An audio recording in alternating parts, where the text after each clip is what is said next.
नमस्कार, आप देख रहे हैं टीवी 27 न्यूज और मैं हूं आपके साथ प्रशिता शर्मा। सनातन संस्कृति में सिंदूर सुहागिन महिला के सौभाग्य, पहचान, सम्मान, अस्मिता और शक्ति का प्रतीक है। उत्तर भारत में सुहागिन महिलाएं सिंदूर से अपनी मांग सजाती है। बिहार और बंगाल में तो सिंदूर की महत्ता के कुछ अलग ही मायने हैं। बंगाल में दुर्गोत्सव की दशमी के दिन विवाहित महिलाएं मां दुर्गा को सिंदूर लगाकर विदा करती है।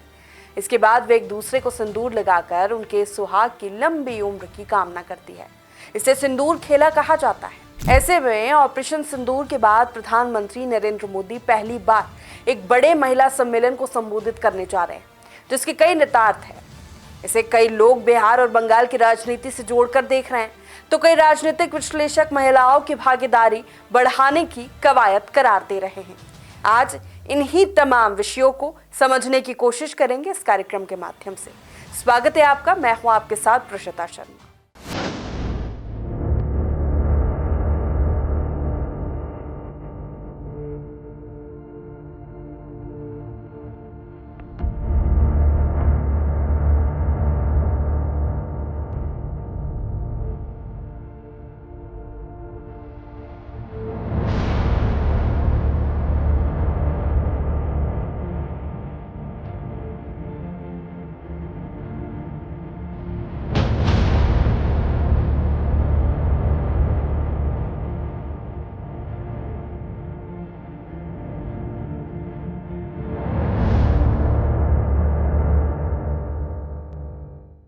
मोदी यहां सीना तान कर खड़ा है।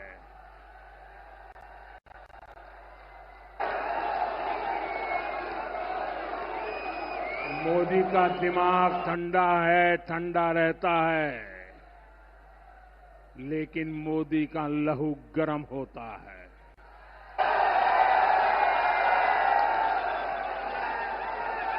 और अब तो मोदी की नसों में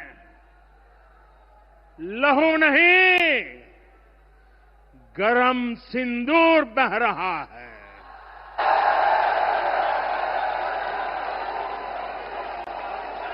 सिंदूर एक सुहागिन महिला का सुहाग, पहचान, सम्मान, अस्मिता और शक्ति है। सनातन धर्म में इसका बखूबी उल्लेख है। रामायण के सुंदरकांड में तो माता सीता ने हनुमान जी को बहुत सरल शब्दों में इसका बहुत बड़ा महत्व बताया है। सिंदूर के रंग को शुभता और सौभाग्य का प्रतीक माना गया है। इससे सकारात्मक ऊर्जा का संचार होता है और जीवन से नकारात्मकता दूर होती है। इसी सिंदूर को पहलगाम में आतंकियों ने चुनौती दी, तो इसी लाल रंग के सिंदूर ने पाकिस्तान और आतंकिस्तान को उसकी औकात दिखाई। लाल रंग माथे के उस सिंदूर का जिसे आतंकियों ने उजाड़ा। लाल रंग बैसरन घाटी में बहे उस खून का है जो आतंकियों ने बहाया। यही लाल रंग है ऑपरेशन सिंदूर का, जिसने पाकिस्तान को उसकी औकात दिखाई और आतंकियों के ठिकानों को मिट्टी में मिला दिया।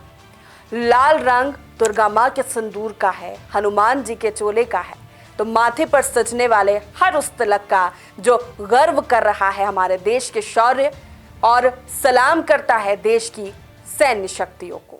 जिसने क्रांतिवीर तात्या टोपे के संकट के समय सहायता की थी। मानगढ़ धाम यहां से ज्यादा दूर नहीं है। मानगढ़ धाम गोविंद गुरु की सैकड़ों आदिवासी सेनानियों के बलिदान का प्रतीक है।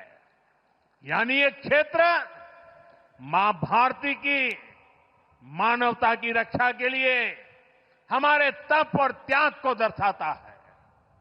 जब हम भारतीयों के संस्कार हैं, तो सोचिए जम्मू कश्मीर के पहलगाम में आतंकवादियों ने जो कुछ किया, क्या भारत चुप बैठ सकता है? क्या मोदी चुप बैठ सकता है? जब कोई हमारी बहनों के सिंदूर को मिटाएगा, तो उसका भी मिटना तय हो जाता है। महिला सशक्तिकरण या महिलाओं को बढ़ावा देने पर सरकार का पहले से फोकस है। पहलगाम में हुए आतंकी हमले ने जिस तरह महिलाओं के सिंदूर को ललकारा और चुनौती दी, उसी की भाषा में हमारे देश की सैन्य शक्ति ने जवाब भी दिया।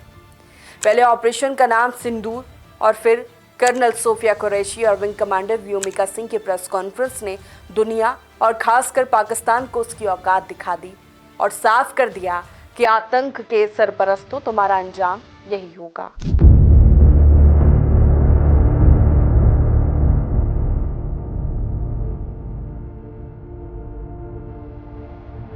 ऑपरेशन सिंदूर 22 अप्रैल को पहलगाम में हुए विभत्स आतंकवादी हमले के शिकार मासूम नागरिकों व उनके परिवारों को न्याय देने के लिए लॉन्च किया गया था। इस कार्रवाई में 9 टेररिस्ट कैंप्स को टारगेट किया गया और पूरी तरह से इसे बर्बाद किया गया। पाकिस्तान में पिछले 3 दशकों से टेरर इंफ्रास्ट्रक्चर का निर्माण हो रहा है। इसमें recruitment, indoctrination centres, training areas व लॉन्च पैड शामिल थे, जो पाकिस्तान और पाक अधिकृत जम्मू कश्मीर POJK दोनों में फैले हैं। 9 terrorist camps were targeted and successfully destroyed. Over the last 3 decades, Pakistan has systematically built terror infrastructure.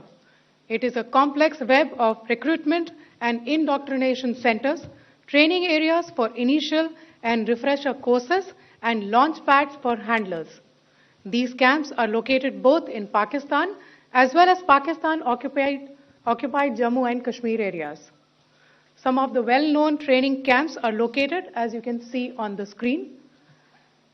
They are distributed from Savai Nala in the north, counting to approximately 21, ending at Bhagalpur to the south.